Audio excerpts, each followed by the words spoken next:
నమస్తే, welcome to our channel.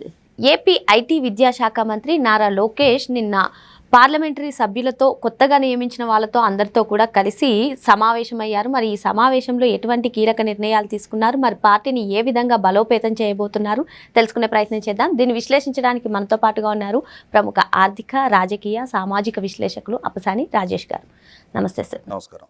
పార్టీలో ఎవరైనా చంద్రబాబు నాయుడు గారి తర్వాతే, ఈవెన్ నేనైనా మీరైనా కార్యకర్తలాగా పనిచేయాలని చెప్పి నిన్న వ్యాఖ్యానించారు సార్ నారా లోకేష్ గారు. మరి నిన్న ఆ సమావేశమైనటువంటి తీరును కానివ్వండి, లోకేష్ గారు స్పందించిన తీరు, వ్యాఖ్యానించిన తీరు, వీటన్నిటిని కూడా ఏ విధంగా చూడాలంటారు? రీసెంట్గా 25 పార్లమెంటు నియోజకవర్గాలకు సంబంధించి ఆయా నియోజకవర్గ స్థాయి పార్టీ కమిటీలు కాన్స్టిట్యూట్ చేస్తూ పార్టీ అధ్యక్ష కార్యదర్శుల్ని, అలాగే ఆయా పార్లమెంటరీ నియోజకవర్గాలకు సంబంధించిన పార్టీ సంస్థాగత కమిటీలు కూడా ప్రకటించారు. అలా ఎంపిక కాబడిన పార్లమెంటరీ అధ్యక్షుడు, కార్యదర్శి, వారితో పాటుగా పార్టీలో జోన్స్ ఉన్నాయి. ఆ జోనల్ కోఆర్డినేటర్లు, జోనల్ కన్వీనర్లు, వీళ్ళందరితోటి కూడా ఒక సమావేశం ఏర్పాటు చేసుకున్నారు. అలా ఏర్పాటు చేసుకున్న సమావేశంలో పార్టీ అంతర్గత సంస్థాగత సమావేశంగా దాన్ని పరిగణించాలి. కారణం ఏంటి అంటే, ఐటీ అండ్ హెచ్ఆర్డీ మినిస్టర్గా ఆ కార్యక్రమంలో లోకేష్ గారు పాల్గొనాలి. తెలుగుదేశం పార్టీ జాతీయ ప్రధాన కార్యదర్శి హోదాలో ఆయన ఆ సమావేశంలో పాల్గొన్నారు. అలా పాల్గొన్న సందర్భంగా పార్టీ ప్రధాన కార్యదర్శిగా పార్టీ శ్రేణులకి, అంటే ఇవాళ పార్టీ జాతీయ అధ్యక్షుడిగా చంద్రబాబు నాయుడు గారు ఉన్నారు, పార్టీ ఆంధ్రప్రదేశ్ శాఖ అధ్యక్షులుగా పల్లా శ్రీనివాస్ గారు ఉన్నారు, పార్టీ జాతీయ ప్రధాన కార్యదర్శిగా లోకేష్ గారు ఉన్నారు. వీరి తర్వాత రాష్ట్ర కమిటీ ఇంకా ఏర్పాటు కాల, రాష్ట్ర కమిటీ కూడా త్వరలోనే ఏర్పాటు చేస్తారంటున్నారు. 25 పార్లమెంటు నియోజకవర్గాలు అని అంటే, మనకి తెలిసి 25 పార్లమెంటు నియోజకవర్గాలనే 28 జిల్లాలుగా ఏర్పాటు చేశారు ఈ మధ్యకాలంలో. గతంలో ఉన్న 13 ఉమ్మడి జిల్లాల స్థానంలో ఇప్పుడు అంటే ఒక్కొక్క జిల్లాకి కూడా ఒక్కొక్క పార్లమెంట్ నియోజకవర్గ పార్టీ అధ్యక్షుడు అని అంటే, పార్లమెంటరీ నియోజకవర్గ స్థాయి అధ్యక్షుడు అని అంటే, ఇవాళ ఉన్న 28 జిల్లాల స్థాయి కన్నా కూడా పెద్దది వాళ్ళ పోస్టు. జిల్లా పార్టీ అధ్యక్షుడిగానే వాళ్ళని పరిగణించాలి. మరి వాళ్ళ మీద పూర్తి సమన్వయ బాధ్యత ఉంటుంది. వాళ్ళకి పార్టీ పరంగా ప్రాపర్గా మార్గనిర్దేశనం చేయాల్సిన అవసరం కూడా ఉంది. ఈ మధ్యకాలంలో కొన్ని స్పెక్యులేషన్స్ కూడా మమ్మల్ని కూడా యూట్యూబ్ ఛానల్స్ వాళ్ళు చాలామంది అడుగుతూ ఉంటారు. త్వరలో లోకేష్ గారికి ముఖ్యమంత్రి పదవి ఇవ్వబోతున్నారట కదా, అందుకనే లోకేష్ గారికి చాలా ఎక్కువగా ప్రాధాన్యత ఇస్తూ నరేంద్ర మోడీ గారు కూడా ఢిల్లీ పిలిపించి ఆయనతోటి మాట్లాడుతున్నారట కదా, ఇవాళ చంద్రబాబు నాయుడు గారి కన్నా కూడా ఢిల్లీ స్థాయిలో లోకేష్ గారికి ప్రాధాన్యత ఇస్తున్నారట కదా, ఇట్లా రకరకాల స్పెక్యులేషన్స్ నడుస్తూ ఉంటాయి. అలా నడిచిన ప్రతి సందర్భంలో కూడా నేను కరాఖండికి చెప్పేవాడిని, పార్టీలో చంద్రబాబు నాయుడు గారే ఏకైక నాయకుడు. చంద్రబాబు నాయుడు గారిని కాదు అని చెప్పని, ఇప్పటికిప్పుడు నాకు పదవి ఇచ్చేయండి అని చెప్పని ఏమి లోకేష్ అంగలార్చుకుంటూ అక్కడ ఆ పదవి కోసం తాపత్రయపడటం లేదు. పార్టీలో, ప్రభుత్వంలో నాయకుడిగా చంద్రబాబు నాయుడు గారికి అండదండలు అందిస్తూ, కుటుంబంలో తండ్రి కొడుకుల సంబంధ బాంధవ్యాలు అది వేరే, కానీ ముఖ్యమంత్రిగా చంద్రబాబు నాయుడు గారి కింద మంత్రిగా లోకేష్ గారు పనిచేస్తున్నారు. పార్టీ జాతీయ అధ్యక్షుడిగా చంద్రబాబు నాయుడు గారు కొనసాగుతూ ఉన్నప్పుడు పార్టీ జాతీయ ప్రధాన కార్యదర్శిగా లోకేష్ గారు పనిచేస్తున్నారు. కాబట్టి కొడుకుగా కన్నా మరింత ఎక్కువ బాధ్యత కలిగిన ఒక పార్టీ నాయకుడిగా, ప్రభుత్వంలో కీలకమైన మంత్రిగా తనకు అప్పచెప్పిన బాధ్యతల్ని సక్రమంగా నిర్వర్తిస్తూ ఉన్నాడు. అటువంటి లోకేష్ ఇమ్మీడియట్గా ఇప్పటికిప్పుడు వాళ్ళ నాన్నగారిని పదవిలోంచి నువ్వు దిగేసేయి, నాకు పదవి కట్టబెట్టు అని చెప్పనే తాపత్రయం ఆయన ఎక్కడ అటువంటి ఆత్రం ప్రదర్శించడంలా. మొట్టమొదట ఒక టైంలో 2019 ఎన్నికల్లో తెలుగుదేశం పార్టీ ఓడిపోయినప్పుడు పార్టీలో కొన్ని మిశ్రమ స్పందనలు వచ్చినాయి. ఆ రోజు లోకేష్ గారికి మంత్రి పదవి కట్టబెట్టాలని ఆక్షేపించిన వాళ్ళు ఉన్నారు, లోకేష్ గారిని చంద్రబాబు నాయుడు గారి వారసుడిగా పరిగణించడానికి ఆక్షేపించిన వాళ్ళు ఉన్నారు. కానీ ఈ ఆక్షేపణలన్నిటికీ మా అబ్బాయి కాబట్టి మీరు భారం మొయ్యండి అని చంద్రబాబు నాయుడు గారు పార్టీ మీద రుద్దల, మా నాయన పార్టీ అధ్యక్షుడు కాబట్టి నన్ను భరించండి అని చెప్పని లోకేష్ కూడా భారంగా మారలా. చంద్రబాబు నాయుడు గారికి అసలు సిసల వారసుడుగా తనను తాను ట్రాన్స్ఫార్మ్ చేసుకుంటూ తనను తాను మెరుగుపరుచుకుంటూ ప్రజలకు చేరువవుతూ ఇవాళ ప్రజల నుంచి, కార్యకర్తల నుంచి, నాయకుల నుంచి కూడా ఒక యూనివర్సల్ యాక్సెప్టెన్స్ తాను తెచ్చుకోగలిగాడు. అటువంటి లోకేష్ నిన్న ఈ సమావేశంలో మీకు నాకు కూడా చంద్రబాబు నాయుడు గారి నాయకుడు అని చెప్పని ప్రకటించడం నిర్ద్వందంగా ఇటువంటి ఊహాగానాలకు అన్నిటికీ కూడా ప్రాపర్గా చెక్ పెట్టినట్టే. ఎందుకంటే అనవసరపు సమస్య లేని దగ్గర ఏదో ఒక సమస్యను సృష్టించి అక్కడ అన్ని పరిస్థితులు సక్రమంగా లేవట, కుటుంబంలో వాళ్ళకి ఏదో ఈ పదవుల దగ్గర అంతర్గతంగా విభేదించుకుంటున్నారట, ఇంకెన్నాళ్ళు మీరే ముఖ్యమంత్రిగా కొనసాగుతారు, నాకు ఎప్పుడు ఇస్తారు అని లోకేష్ వాళ్ళ నాన్నగారితో ఏదో విభేదిస్తున్నారట అని చెప్పని ఈ అసంబద్ధమైన ప్రచారాలు జరుగుతూ ఉన్నాయి. నా ఉద్దేశం అయితే వాటికి ఫుల్ స్టాప్ పెట్టగలిగే 100% అథెంటికేటెడ్ పర్సన్ లోకేష్. కాబట్టి ఇవాళ అన్ని ప్రశ్నలకి, అన్ని అనుమానాలకి, అన్ని రకాల పుకార్లకి కూడా నిన్న ఒక్క ప్రసంగంతో తను ఫుల్ స్టాప్ పెట్టగలిగాడు. అదే సందర్భంలో పార్టీ శ్రేణులు ఇవాళ పార్టీ జాతీయ ప్రధాన కార్యదర్శిగా ఉన్న తను జిల్లా నాయకత్వాలకి తనిచ్చిన ప్రోగ్రామింగ్ మీరు రెగ్యులర్గా మీ పార్లమెంటు మీ అధ్యక్ష పరిధిలో ఉన్న శాసనసభ్యులతోటి, శాసనసభ్యులు లేని నియోజకవర్గాలు ఉన్నాయి, వైసీపీ నెగ్గిన 11 నియోజకవర్గాలు ఉన్నాయి, జనసేన ఎమ్మెల్యేలు ప్రాతినిధ్యం వహిస్తున్న నియోజకవర్గాలు ఉన్నాయి, బీజేపీ ఎమ్మెల్యేలు ప్రాతినిధ్యం వహిస్తున్న నియోజకవర్గాలు ఉన్నాయి. అక్కడ పార్టీ ఇన్ఛార్జీలు ఉంటారు. మీరు శాసనసభ్యుడు కానీ ఆ నియోజకవర్గ ఇన్ఛార్జ్ కానీ వాళ్ళతో రెగ్యులర్గా ఇంటరాక్ట్ అవుతూ ఉండండి. ఒక రెగ్యులర్ క్యాలెండర్ మెయింటైన్ చేస్తూ మండల పార్టీ అధ్యక్షులతో కూడా మీరు సమావేశాలు ఏర్పాటు చేసుకోండి. రాష్ట్ర పార్టీ ఇచ్చే ప్రోగ్రాముల్ని రెగ్యులర్గా ఇంప్లిమెంట్ అయ్యే విధంగా చూడండి. పార్టీని అలాగే ప్రభుత్వానికి మధ్య ప్రాపర్ కోఆర్డినేషన్ ఉండే విధంగా, ప్రజలకి ప్రభుత్వానికి మధ్య పార్టీ బ్రిడ్జింగ్గా ఉంటుంది. అలాగే ఒక గ్రామస్థాయి కార్యకర్త, ఒక గ్రామస్థాయి నాయకుడు తన దృష్టికి వచ్చిన ఏదైనా సమస్యని ఒక మండల స్థాయి నాయకత్వం దృష్టికి తీసుకువెళ్ళాలి. వాళ్ళు ఇలా జిల్లా స్థాయి నాయకత్వం దగ్గరకో, నియోజకవర్గ స్థాయిలో ఉండే ఎమ్మెల్యే గారి దృష్టికో, లేదు అని అంటే ఇన్ఛార్జి దృష్టికో వాళ్ళు తీసుకొస్తారు.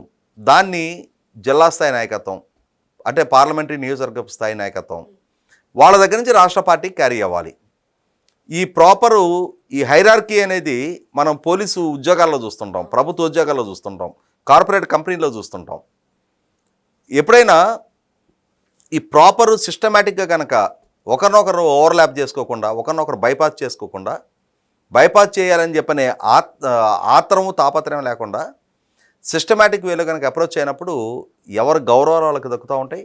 అదే సందర్భంలో అకౌంటబిలిటీ ఉంటుంది. నా నియోజకవర్గ పరిధిలో ఉన్న ఈ 4 మండల పార్టీ అధ్యక్షులు, ఈ 4 మండల స్థాయి నాయకులు నా దృష్టికి అంశాలు తీసుకొచ్చారు. వీటిని పరిష్కరించిన పక్షంలో నా నియోజకవర్గపు క్యాడర్ దగ్గర నేను పలసనవుతాను అని చెప్పనే ఆలోచన ఆ స్థానిక శాసనసభ్యుడికి ఉంటుంది, ఆ నియోజకవర్గపు ఇన్ఛార్జికి ఉంటుంది. అలా ఒక అకౌంటబిలిటీ ఫిక్స్ అవుద్ది. కాబట్టి ఇదే అంశాన్ని పార్టీ క్యాడర్కి మార్గనిర్దేశనం చేస్తూ లోకేష్ గారు నిన్న ప్రసంగించారు. ఆ ప్రసంగించే క్రమంలో నేను ఇందాక చెప్పినట్టుగానే మొట్టమొదట ఈ ఊహాగానాలకి ఫుల్ స్టాప్ పెట్టాల్సిన అవసరం ఉంది. 2014లో కేసీఆర్ గారు ముఖ్యమంత్రిగా పదవి బాధ్యతలు చేపట్టిన తర్వాత కేటీఆర్ గారిని మంత్రిగా తీసుకున్న నాటి నుంచి ఊహాగానాలు మొదలుపెట్టేవాళ్ళు. కేసీఆర్ గారికి అనారోగ్యం అంట, ఆయనకి క్యాన్సర్ అంట, ఎన్నాళ్ళో బతకడంట, ఒక 6 నెలలు సంవత్సరం తర్వాత కొడుకుని ముఖ్యమంత్రిని చేస్తాడంట, ఇట్లా రకరకాల ప్రచారాలు చేసేవాళ్ళు. 2014 నుంచి 2026 వచ్చింది. ఆయన కేసీఆర్ గారు ఇప్పుడు కూడా తోలు తీస్తా అంటున్నాడు ప్రెస్ మీట్లు పెట్టి. కానీ ఈలోపు ఊహాగానాలు మాత్రం అంటే నిజం గడప దాటేలోపు అబద్ధం ప్రపంచాన్ని చుట్టొస్తాయి అని చెప్పన్నట్టుగా అలాగే కేసీఆర్ గారి గురించి ఎలా ప్రచారాలు చేసేవాళ్ళు ఇప్పుడు చంద్రబాబు నాయుడు గారి గురించి కూడా అదేవిధంగా ప్రచారాలు మొదలుపెట్టారు. ఆయన రిటైర్ అయిపోతారట, లోకేష్కి పదవి బాధ్యతలు ఇచ్చేస్తున్నారట. అంటే ఇక్కడ ఏమవుద్దంటే ఈ పదవి ప్రాతిపదికగా తండ్రి కొడుకుల మధ్య కూడా పదవి అనేది విభేదాలు తీసుకొస్తుంది.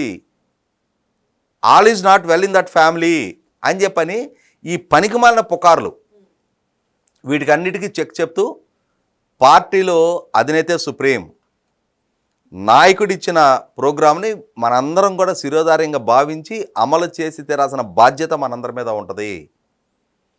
మీకే కాదు నాకు కూడా చంద్రబాబు నాయుడు గారే నాయకుడు అని చెప్పని ఒక స్పష్టత లోకేష్ నోటి నుంచి రావడం అనేది 100% ఆహ్వానించదగ్గ విషయం.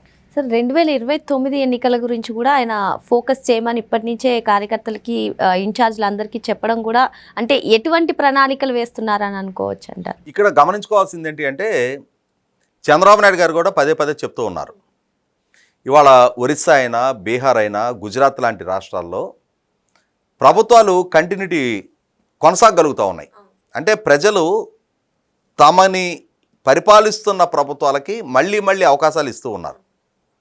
అంటే వాళ్ళ పాలన బాగుంది అని ఫీల్ అయిన దగ్గర మళ్ళీ మళ్ళీ అవకాశాలు ఇస్తున్నారు. దాంతో ఏమవుతుందంటే ఫర్ ఎగ్జాంపుల్ ఈ ప్రభుత్వం ఒక మంచి ప్రణాళిక రచించింది. ఆ ప్రణాళికని ఈలోపు దాన్ని ఇంప్లిమెంట్ చేసే లోపుగా కోడ్ ఆఫ్ కాండక్ట్ అమల్లోకి వస్తుంది, ఎన్నికలు వస్తూ ఉన్నాయి, ఈ ప్రభుత్వం ఓడిపోతుంది, ఈ పార్టీ మళ్ళీ నెక్స్ట్ వచ్చే గవర్నమెంట్ వాళ్ళ ప్రయారిటీస్ వేరే ఉంటున్నాయి. ఆ ప్రయారిటీస్ వేరే ఉండటం వల్ల వాళ్ళ ఆలోచనలకు అనుగుణంగా వాళ్ళ పరిపాలన కొనసాగి మళ్ళీ 5 సంవత్సరాలకి ఈ పార్టీని, ప్రభుత్వాన్ని ఎంపిక చేసుకోవచ్చు. కానీ ఏమవుతుందంటే ఈ కంటిన్యూటీ ఆఫ్ ప్రోగ్రామింగ్ ఇవి దెబ్బతింటున్నాయి. అలా కాకుండా మనం ఏదైనా ఒక అభివృద్ధి ప్రణాళిక కాన్సెప్ట్లైజ్ చేస్తే అది ప్రాపర్గా టేక్ ఆఫ్ అయ్యి ఇంప్లిమెంట్ అయ్యి దాని ఫలాలు ప్రజలకు అందే వరకు ఈ పార్టీని, ఈ నాయకుడిని, ఈ ప్రభుత్వాన్ని కనుక మీరు కొనసాగించిన పక్షంలో ఈ అభివృద్ధి ఫలాలు ప్రజలకి చేరువు కావడానికి ఆస్కారం ఉంటుంది అని పదే పదే చంద్రబాబు నాయుడు గారు కూడా ఇవాళ ఎన్డీఏ కూటమి ప్రభుత్వం 5 సంవత్సరాల జగన్మోహన్ రెడ్డి సృష్టించిన విధ్వంసం నుంచి ఇవాళ అతను ఎంప్లాయ్మెంట్ లేకుండా చేశాడు, రాజధాని లేకుండా చేశాడు, ఇరిగేషన్ ప్రాజెక్టు లేకుండా చేశాడు, డిఎస్సి వంటివి కూడా కండక్ట్ చేయకుండా ఉన్నాడు, ప్రభుత్వోద్యోగులకి డిఏలు కూడా ఇవ్వలేదు. ఇలా అన్ని వర్గాల ప్రజలని వేధింపులకు గురి చేసిన నేపథ్యంలో అతను సృష్టించిన విధ్వంసం వారసత్వంగా మాకు అధికారం దక్కింది. ఆ విధ్వంసాన్ని చక్కదిద్ది మా ప్రయారిటీస్ డిసైడ్ చేసుకొని వాటిని మేము ఇంప్లిమెంట్ చేయాలి అని అంటే మీరు ఇస్తున్న 5 సంవత్సరాల కాలం సరిపోదు. కాబట్టి మా ఆలోచనని యథావిధిగా మీకు అనుకూలంగా మీ భవిష్యత్తుని తీర్చిదిద్దే విధంగా వాటిని అమలు చేయాలి అని అంటే నెక్స్ట్ 10 years ఆ తర్వాత 10 years కూడా మీరు మమ్మల్ని అధికారంలో కనుక ఎంపిక చేసిన పక్షంలో మేము దాన్ని ప్రాపర్గా ఎగ్జిక్యూట్ చేయగలుగుతామని చెప్పని చెప్తా ఉన్నారు. అదే అంశాన్ని లోకేష్ గారు కూడా నిన్న ప్రస్తావిస్తూ 1999లో అంటే ఇక్కడ తెలుగుదేశం పార్టీ 1983, 85 2 సార్లు సక్సెస్ఫుల్గా 2 ఎన్నికల్లో నెగ్గింది. తర్వాత 1994, 99లో 2 సార్లు నెగ్గింది. ఇప్పుడు మరొకసారి 2029లో కూడా మీరు మమ్మల్నే ఎంపిక చేసుకుంటే మా ఆలోచనల్ని యథావిధిగా ఇంప్లిమెంట్ చేయడానికి ఆస్కారం ఉంటుందని ఏదైతే చంద్రబాబు నాయుడు గారు చెప్తూ ఉన్నారో దాన్ని బలపరిచే విధంగా రేపు రాబోతున్న ఎన్నికల్లో కూడా గెలవటానికి అనుగుణంగా మన పార్టీని సమాయత్తం చేసుకోవాల్సిన బాధ్యత, సమాయత్తం చేయాల్సిన బాధ్యత కూడా ఇవాళ పార్లమెంటరీ నియోజకవర్గాల స్థాయిలో ఉన్న నాయకులుగా మీ మీద ఉంటుంది అని చెప్పని శ్రేణులకు చెప్పడం కూడా జరిగింది. కాబట్టి 100% 2029 ఎన్నికలు అనేది ఒక టాస్క్. ఇవాళ చంద్రబాబు నాయుడు గారు విజన్ 2047 అంటున్నారు. అంటే ఆయన సంకల్పిస్తున్నట్టుగా ఆయన లక్ష్యాలైన 2047 నాటికి దేశంలోనే నెంబర్ 1 స్టేట్గా ఆంధ్రప్రదేశ్ రాష్ట్రం నిలబడగలగాలి అని అంటే 2047 నాటికి రాష్ట్రంలో ఉన్న సగటు పౌరుడి పర్ క్యాపిటల్ ఇన్కమ్ 55 లక్షల స్థాయికి చేరాలి అని అంటే 100% ఆంధ్రప్రదేశ్ రాష్ట్రం 2047 దాకా ఎన్డీఏ కూటమి అధికారంలో ఉంటుందో లేదో చెప్పలేం. కానీ మొట్టమొదట హడ్డీలైన 2029 గండాన్ని గట్టెక్కాలి.